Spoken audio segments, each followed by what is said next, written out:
Market capitalisation के हिसाब से भारत की दूसरी सबसे बड़ी आईटी सर्विस कंपनी इन्फोसिस के शेयरों में गिरावट देखने को मिली। 24 जुलाई को बीएसई पर इन्फोसिस का शेयर 2.5% गिरकर दिन के सबसे निचले स्तर 1023.30 प्रति शेयर पर पहुंच गया। शेयर में गिरावट तिमाही नतीजों के ऐलान के बाद आई है। बता दें कि आईटी कंपनी ने FY27 के अप्रैल जून तिमाही के लिए कंसोलिडेटेड नेट प्रॉफिट में साल दर साल आधार पर 12.3% की बढ़ोतरी के साथ 7,769 करोड़ बताया, जबकि पिछले साल इसी तिमाही में ये 6,921 करोड़ था। हालांकि पिछली तिमाही के आधार पर नेट प्रॉफिट मार्च तिमाही में बताए गए 8,501 करोड़ से 8.6% कम हो गया। आईटी कंपनी ने जून तिमाही में ऑपरेशन से 48,211 करोड़ का रेवेन्यू पोस्ट किया, जिसमें ईयर ऑफ ईयर में 14% और तिमाही दर तिमाही 3.9% की ग्रोथ दर्ज की गई। Q1 FY26 में रेवेन्यू 42,269 करोड़ और Q1 FY26 में 46,402 करोड़ रहा। कांस्टेंट करेंसी टर्म्स में रेवेन्यू ईयर ऑफ ईयर में 2.4% और क्वार्टर ऑफ क्वार्टर में 1% बढ़ा। HSBC उन दो बड़े डाउनग्रेड में से एक है जो इन्फोसिस को उसके नतीजों के बाद मिले हैं। ब्रोकरेज ने स्टॉक पर अपनी रेटिंग को पहले की बाय रेटिंग से घटाकर होल्ड कर दिया है और अपना टारगेट प्राइस भी पहले के 1,340 से घटाकर 1,110 कर दिया है। HSBC ने अपने नोट में लिखा कि हालांकि गाइडेंस में कटौती की उम्मीद थी, लेकिन ये रकम आम उम्मीदों से ज्यादा थी। हालांकि HSBC ने इन्फोसिस के नियर टर्म में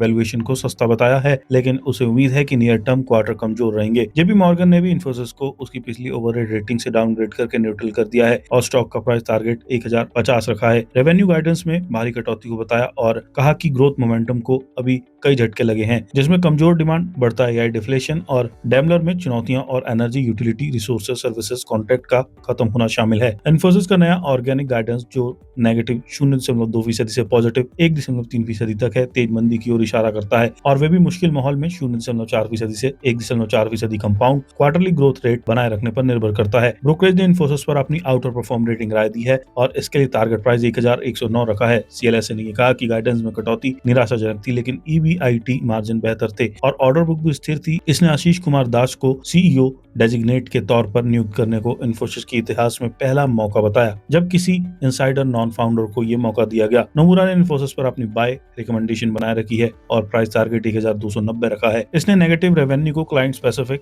इश्यूज के लिए सरप्राइज बताया और कहा कि स्टॉक अभी आकर्षक वैल्यूएशन पर ट्रेड कर रहा है। इन्फोसिस ने गुरुवार को अपने रिजल्ट की रिपोर्ट दी, जिसमें उसने अपने financial year 2027 revenue growth guidance के अपर एंड में 50 बेसिस पॉइंट्स की कटौती की। अब गाइडेंस कांस्टेंट करेंसी टर्म्स में 1.5% से 3% है, जो पहले 1.5% से 3.5% था। सलील पारेख भी अगले साल अपना टर्म पूरा होने पर MD और CEO का पद छोड़ देंगे और 1 अप्रैल 2027 से उनकी जगह आशीष दास लेंगे।